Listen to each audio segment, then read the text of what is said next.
Χαίρετε κυρίες και κύριοι, καλώς ήρθατε σε ένα ακόμα βίντεο από τα οδηπορικά μας στο Άνω Βόλιο. Σήμερα επισκεπτόμαστε το Κριμίνι.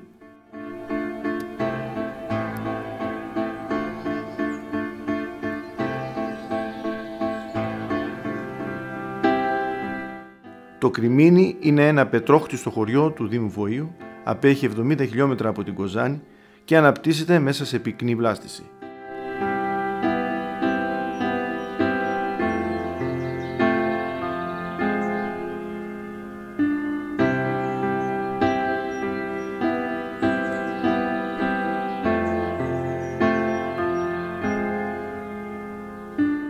Στην περιοχή που βρίσκεται σήμερα το Κριμίνι ζούσαν για πολλά χρόνια κάποιες αυτόχθονες οικογένειες. Το σημερινό χωριό γεννήθηκε από την καταστροφή των δυο γνωστότερων παλαιοχωρίων της περιοχής.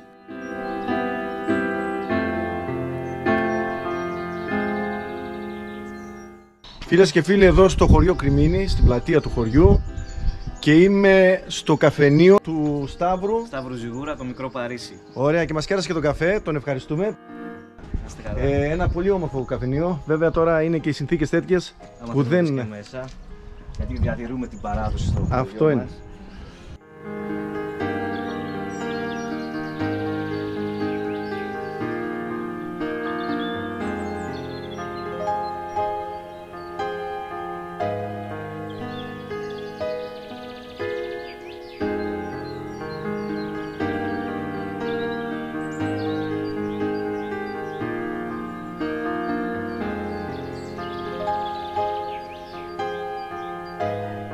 Πληθυσμιακά το χωριό πόσο είναι? Μόνιμοι κάτοικοι εδώ στο χωριό είναι 13, οι οποίοι είναι όλοι συνταξιούχοι αυτή τη στιγμή.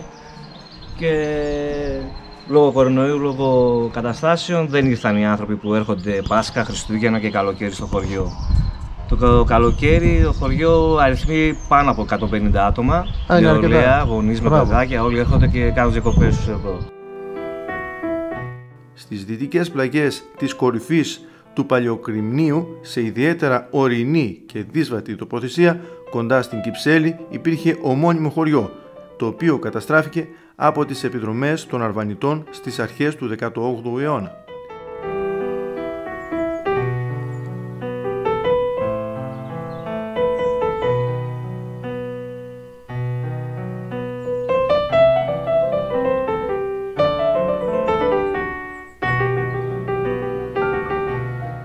Το Κριμίνι Βοήου δεν είναι μονάχα ένα παραδοσιακό χωριό απείρου φυσικού κάλους, αλλά ένα μικρό Παρίσι στην ορεινή αγκαλιά της Κοζάνης.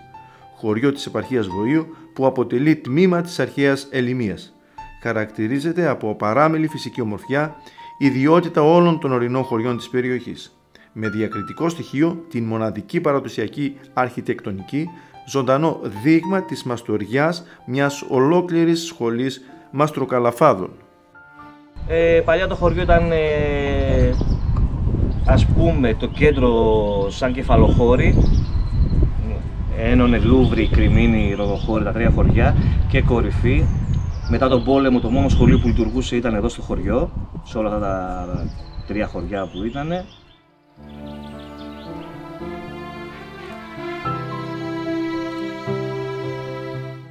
Μεγάλο ενδιαφέρον παρουσιάζει το πέτρινο γεφύρι του Κριμινίου. Χτίστηκε το 1802 με έξοδα του Παπαστέριου, ιερέα του χωριού. Συνέδεε το Κριμίνι και το Ροδοχώρι με το Τσοτήλι.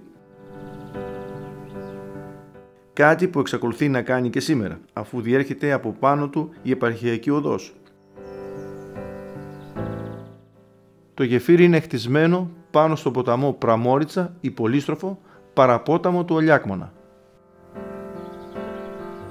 Αρχικά είχε μήκος 45 μέτρα και αποτελούνταν από 5 διαδοχικά σε μέγεθος τόξα, μέχρι που ανατινάχθηκε στις 3 Σεπτεμβρίου του 1947.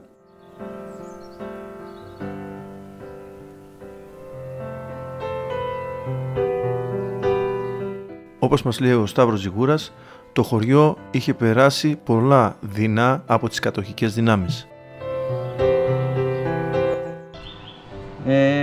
Έχει καεί τους Γερμανούς. Ναι. Όπως και η Λούβρη. Όπως και η Λούβρη, όπως και το Ροδοχώρι, πολλά χωριά. Όλα τα χωριά εδώ τα έχουν κάψει οι Γερμανοί. Το χωριό ήταν όλο πέτρα. Τα σπίτια είναι όπως είναι εκείνο το παραδοσιακό, το μεγάλο στην πλατεία. Σε μεγάλο βαθμό ήταν όλο τέτοια σπίτια. Αυτό βλέπουμε ότι δεσπόζει η πέτρα εδώ πέρα στα σπίτια. Πέτρα, όλοι οι κάτοικοι εδώ ήταν οικοκυρέοι και ήταν άνθρωποι των γραμμάτων. Ναι. Δεν είχαν ασχοληθεί πολύ ούτε με την κτηνοτροφία ούτε με τη γεωργία.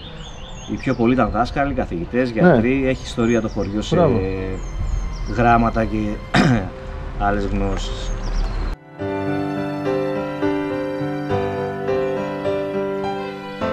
Το Κριμίνι απέχει περίπου 10 χιλιόμετρα από την πόλη του Τσοτηλίου.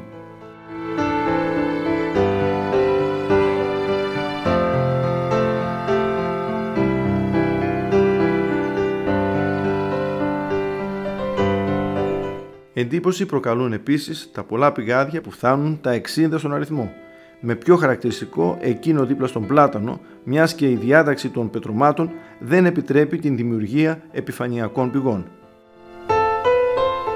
Η βρύση αυτή είναι πολύ παλιά, από το 1890, και ό,τι γράφει επιγραφείο κάτω γράφει και πάνω στα αράβικα που είναι.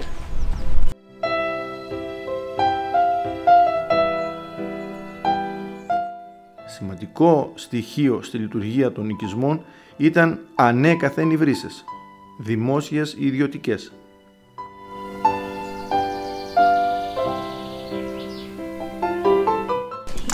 Εδώ μαζευόμασταν και πήραμε νερό, δεν είχε νερό το χωριό και από εδώ πέρα πήραμε.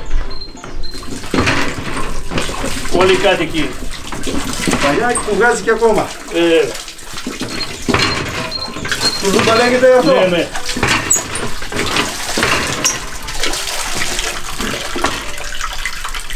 Και είναι από το 1960. Από το 1960. Ναι.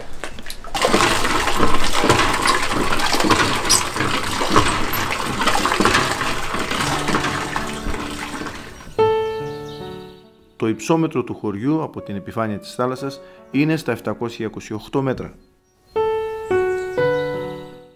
Στην πλατεία του χωριού βρίσκεται και ο μεγαλοπρεπής ιερός ναός του Αγίου Ευσταθείου. Κτίστηκε το 1868 στη θέση της πρώτης εκκλησίας που υπήρχε εκεί.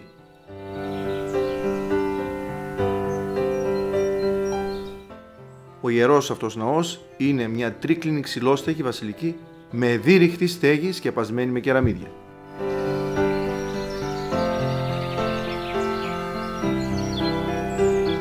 Η τείχη είναι κτισμένη με πελικητές πέτρες είδος πορόλιθου και με αγκονάρια στις γωνίες.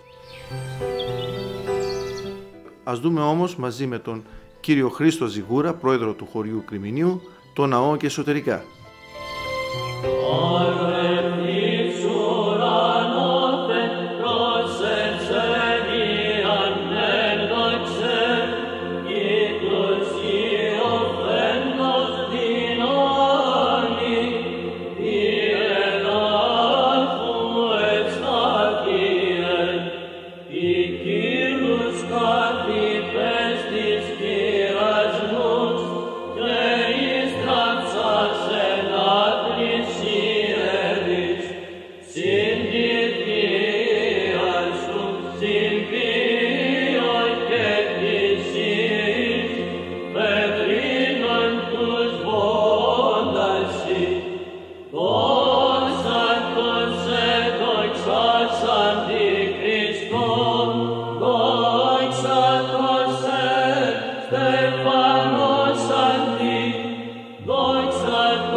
Τα μανουάλια ήρθαν όλα από την πόλη.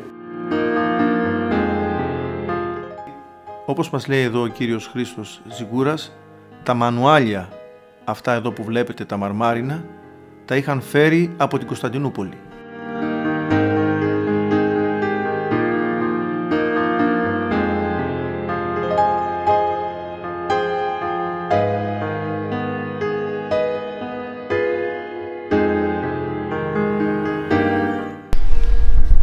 Σταύρο, η κύρια σχολεία σου ποια είναι? Η κύρια μας σχολεία είναι ο τουρισμός. Δηλαδή. Είμαι ξενοδοχεία, σε νησιά, σεζόν. Πολύ ωραία. Αλλά φέτος λόγω κορονοϊού και όλης αυτής της κατάστασης είπα να κάνω ένα διάλειμμα, γιατί είναι λίγο περίεργη η κατάσταση. Βέβαια. Και είπα να κάτσω λίγο εδώ στο χωριό, να ασχοληθώ λίγο με το καφενείο για αυτή τη χρονιά, να δούμε πώς θα πάει. Στο όμορφο καφενείο. Ναι, και βλέπουμε του χρόνου. Έτσι. Ας ευχηθούμε όλα να πάνε καλά, να βγούμε στην κανονικότητα επιτέλους και όλος ο κόσμος να. Γιατί είναι δύσκολο για όλο τον κόσμο. Βέβαια.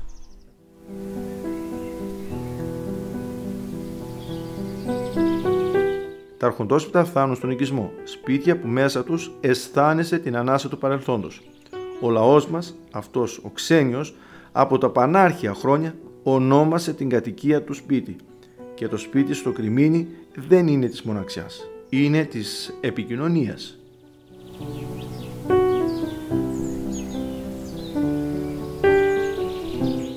Οι φιλόξενοι κύριοι Χρήστος και Σταύρος Ζιγούρας μας κάλεσαν, μας άνοιξαν το σπίτι τους για να βγάλουμε μερικά πλάνα από το όμορφο αρχοντικό του σπίτι για να μοιραστούμε μαζί σας μέσα από αυτό το βίντεο.